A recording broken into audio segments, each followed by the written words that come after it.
Let's go on to the next article. Yeah. What do you say? This one's a little bit closer to home. This one's from, excuse me, from Washington State, just north of us. Headline says, Washington man arrested for allegedly stealing 400-pound slide, mounting it to the child's bunk bed at his home. Can you guess what kind of home he lives in? No. No. My first thing is a trailer. Yeah, well, you're right. No. I was kind of hoping it wasn't. Sorry, if you because live I in was raised in a trailer. Yeah. A bunch of them. I grew up in a trailer myself, so. And then you bought a house, and then you bought a trailer to go live in. That's right. A mobile I one. bought a mobile one RV. to vacation in. Just can't get it out of your system. So this one's kind of funny, and it kind of caught my eye, not only just because of the picture. Ethan, you want to bring that up? Show Dave what this guy looks like. And he would be the one to steal that's not a 400-pound slide. He might be 400 pounds with the slide. That's a plastic slide. So, yeah, I don't know if 400 is really accurate unless there's some sort of concrete in that slide. But the guy he's cross-eyed. Yeah, well, and I can't judge that. I think he's just seeing something on his nose. Yeah, for his mugshot, he was cross-eyed, evidently. That's a good look. Well, I was going to say, he stole a 400-pound slide, and now that I see it, I have to question the 400 pounds, but I was almost going to go, well, man, he put some effort into that. Oh, that's maybe a lot he of earned effort, it. Yeah. Well, so it's interesting because lately we've had in our area, well, really all over the place, we've had folks stealing catalytic converters. Mm-hmm.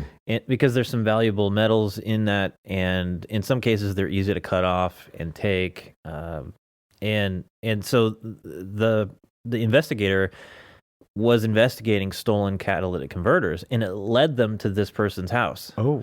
Because he was stealing catalytic converters. So why not? And then they stumbled across this big slide, and they put two and two things together because there's a local park missing its slide. Sorry. I mean, oh man, you gotta be. He's not very smart. No, and he bred. Yeah, he's from Pasco, Washington, and a bit of a rural area, but no bashing on that. But the guy, not very smart. His name is Dustin Allen Bushnell. There could have been some meth involved in that, I wonder. It's very possible there's some drug abuse going on there. But it's funny, the comments, because this guy, Johnny Soko, he leaves a comment. He says, "What a great story. Stolen slides, mobile homes, and a cross-eyed guy named Dustin." It's so funny. I mean, because he's got crossed eyes, and it is really funny. Yeah. So what's the moral of the story here, Dave? I just think you should hide your stuff better. If you're going to steal some stuff, get bright about it. Get bright about it. I can't believe how many freaking people are, go out there and commit crimes, and they're not even thinking about watching their six.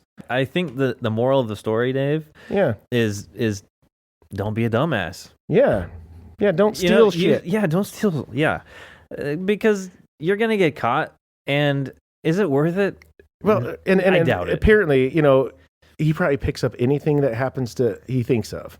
Well, this is probably just a couple of things that he if he's out there doing those catalytic converters, this guy's a loser. He doesn't care about anybody else's situation because it's going to cost more than just a catalytic converter. And the picture was, and I don't know if that was his wife or if that was the investigator sliding down the slide.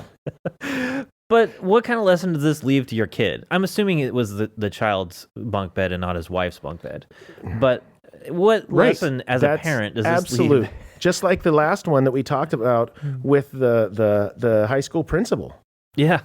What are you telling your kids? And what's worse about all of that is that it's one thing to sit there and go, I want my baby to win. I want her to have that experience. I want to do this for her. Mm-hmm. But for the baby to be involved, hey, in fact, was it the kid that goes, Mama, you got to do this for me. We got to do this. Oh. I don't know. She needs that tiara. Right. So Yeah, really because poor then parenting. it's and no matter how bad the parents are, what their kids pick up, even if they don't do it, if they pick up that it's okay for the parents, they're going to be even worse than their parents. Yeah, and then they're going to breed. Although these are pretty good life lessons, you know. Especially if your dad's getting arrested in front of you for that slide on your bunk bed. It may not sound right, but they got lucky enough to get caught. That's a good thing. It is a good thing. They should be able to help them enjoy a better life. Oh my gosh. Yeah, I know. Stole a plastic slide. Here's a loser. Here's another one. This one, a little creepy. California duplex with mannequins in every room is listed for $650,000 to be sold as is. South Lake Tahoe, furnished with vintage decor. Wow. But there are all these mannequins. You know what I would say that looks like? So have you seen I Am Legend? Yeah.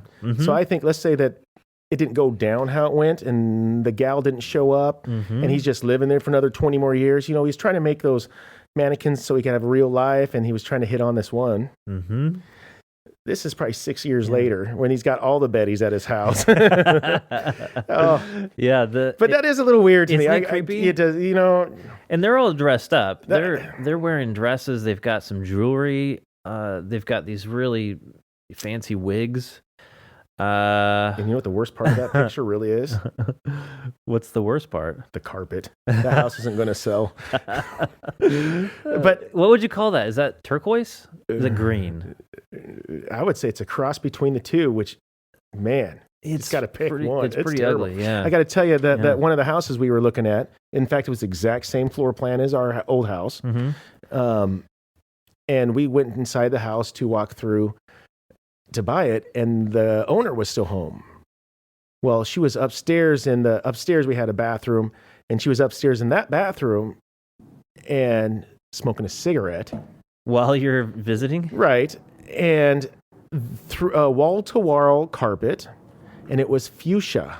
Oh, it was her idea too. Oh. And yes, I am not a person that will sit there and go, man, the paint sucks in this house, the carpet sucks in this house. I ain't buying it. For me, it's the bones. You know, what can we do? Ain't buying it. She's smoking, and there's freaking fuchsia carpet. It's a no-go. Yeah. But anyways, that's what reminded me of. But the creepy factor, that is creepy because it is really creepy. And it's not even really what it looks like to me. It's somebody going. What's going on in that? What are they doing? I know. I mean, is it odd that they're doing, or are they just funny, or? I mean, it made me wonder. Playhouse. You know, what's hiding in the walls or under the driveway? Because it just creeps me out. Like, I know what you're saying. You know, it rubs the lotion on its skin. Yes, it does. I will say I didn't go that direction, which I'm shocked about. It just seems really creepy. No, it is creepy. And one of the comments, it's California. Any fruit nut could be the owner, could be a serial killer. Maybe those mannequins are involved victims. That's or really they're in fact, how about this? They're recreations of what is buried underneath. Yeah. Those are the victims. Yeah, one of the comments that I had read earlier, I was reading the article, it was funny because they said it's probably a good deal because in California you can claim them as dependents. Oh, that California. A lot of people exiting California right now. Boy. Yeah, I know. and I feel the everybody's showing up in my backyard. Yeah. Yeah, I know. Imagine how those Texans feel. So here's a story that came up, and it brought kind of like flashbacks from my childhood. Uh-oh. Yeah. Yeah. Okay, here we go. Alaska woman attacked by bear while using outhouse. Now, initially, I thought, okay, no big deal in the headline. I wasn't even sure I was going to bring it up. And then I read the story. Now, you can assume, someone's sitting in an outhouse, bear comes crashing through the door, and you're caught with your pants down. Right. That's a sucky situation to be in. No. The bear was in the toilet. Underneath? Uh-huh. So she sits down and immediately gets her butt chewed on by the bear. Like, bam, right there. Yeah. So it brought back some memories because when I was a little kid, my grandparents, they had running water, but they didn't have a toilet inside their cabin. Right. They had at some point they ended up getting these like trailers, on their property, and that had full sewer hookups and all that good stuff. But for a while, it was an outhouse. And as a kid, I was so scared to use that outhouse. I thought for sure something was hiding in there and was going to jump up and bite me. Well, there probably was something hiding in there. It may not have gotten you, but there probably was something, because I would put my life on it too. Mm-hmm. And when I was a kid, I had to go use outhouses too. Even when I was so young, where my mom had to hold me so I wouldn't fall through. That was so horrible. Yeah. So evidently, I feel for you, man. There was something bad in there. Yeah, these bears out in Alaska, they're brutal. I have watched some stuff about bear attacks, and they don't kill you, dude. They just eat you. Yeah. And you will be alive half the time while you're getting eaten. Mm-hmm. And it is absolutely not what you want. And I bet you it was instant. And so tell me. So she survives. Some good news. Yeah. Okay. She survives it. She she's got a bite in her butt. And she's screaming, going out, yelling and whatever, because she was part of a group. The shit out of her. Well. Oh, I had to go there. Sorry. That's a good one, Dave. That's a good one. Hit that subscribe button and the bell notifications if you're watching this on YouTube. And if you're just listening to the podcast, again, please share it with others that might be interested in listening. Until we see you next time, take care. And be safe.